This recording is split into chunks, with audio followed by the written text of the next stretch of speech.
lino, moyo odzikhulupirira kuti iwo sanangolengedwa chabe pa dziko lino, koma kuti Mlengi anali ndi cholinga pa iwo, kotero cholinga chimenecho chikuyembekezeka kuti chikwaniritsike ngakhale zitavuta wanji.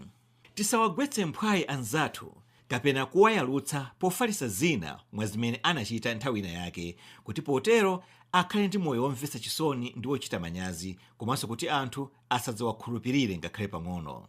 Ani Abi Hurairata radhiyallahu anhu ani nabii sallallahu alayhi wasallam qala la yasturu abdun abdan fi dunya illa satarahu Allahu yawma alqiyama.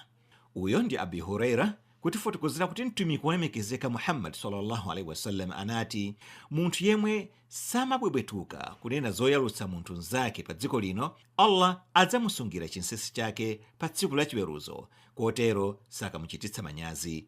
Hadith Sahih Muslim. Kubwebwetuka powulula ndi kufalitsa nkhani zoyalutsa nzathu ndi zimene pena zikukolezera imfa zomwe zikuchitika chifukwa chodzipha. Munthu yemwe mwamuyalutsa pofalitsa nkhani zake zachinsinsi kapena zamseri amakhala wankhawa ndi wokhumudwa kwambiri, makamaka pomwe ena ongomva nawo ayamba kuonjezera ndi kuthirirapo mchere ndi cholinga choti nkhaniyo ikhale yayikulu ndi yoyalutsa kwambiri. Munthu yemwe zoterezi zikumuchitikira amakhala wamanyazi kwambiri ndi wosakhazikika m'maganizo mwake, kotero kuti akaona anthu awiri atatu akukambirana kapena akuseka, m'maganizo mwake amati basi nkhaniyo ndi yake.